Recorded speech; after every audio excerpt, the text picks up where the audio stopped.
Alors sur la question de la performance de la démarche de la qualité de vie au travail. Parce qu'en fait, la QVT vise à concilier performance économique et performance sociale, mais cette démarche doit elle-même être pilotée et avoir des résultats et être efficace. Alors ça veut dire quoi une démarche de qualité de vie au travail efficace? Eh bien, il n'y a pas une seule réponse, puisque une entreprise va mettre en place une démarche de qualité de vie au travail pour améliorer sa marque employeur, c'est-à-dire pour faciliter l'exposition de sa marque, de son entreprise auprès des talents qu'elle souhaite attirer à elle, en véhiculant la beauté de qui elle est, en parlant de l'expérience que c'est de travailler chez elle, pour attirer à elle la bonne communauté de candidats. Donc cette entreprise qui va mettre en place une démarche qualité de vie au travail pour une question d'attrait de l'entreprise RH, va avoir des indicateurs de pilotage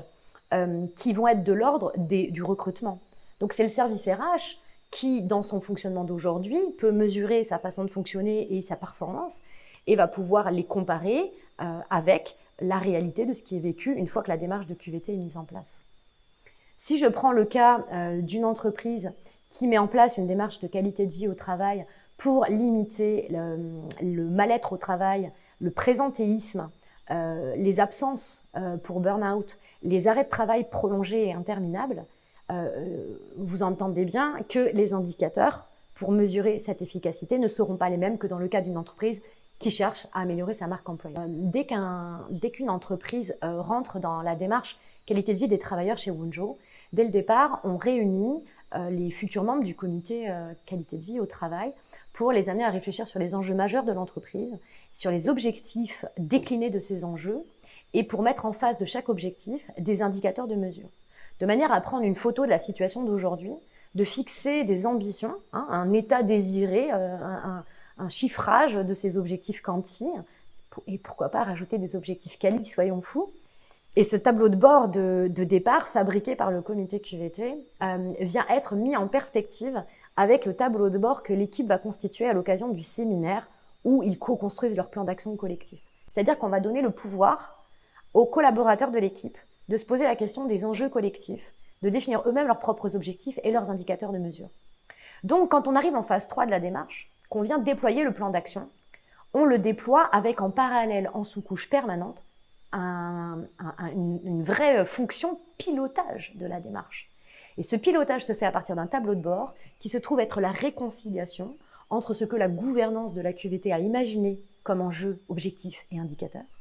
et ce que les équipes, donc le terrain, a imaginé comme enjeu, objectif et indicateur. Et donc ce tableau de bord concerté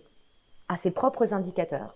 et est suivi, piloté tout au long du déploiement de la démarche dans le cadre de la troisième étape. Dans le pilotage, il y a deux dimensions. Il y a vraiment le pilotage du plan d'action collectif,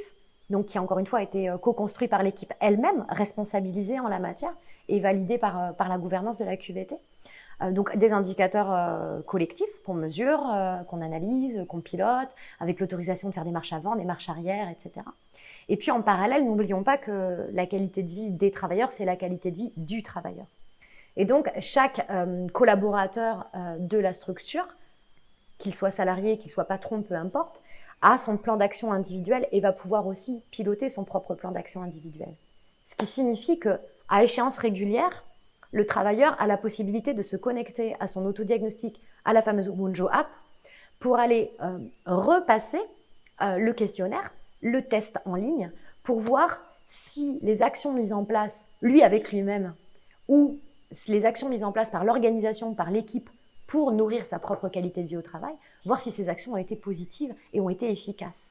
N'oublions pas que son état évolue avec le temps et l'équipe a aussi sa propre vie. En fait, on est dans plein de flux de vie parallèles qui s'entrecroisent. On a l'obligation intellectuelle de piloter, de mesurer, de vérifier que c'est efficace.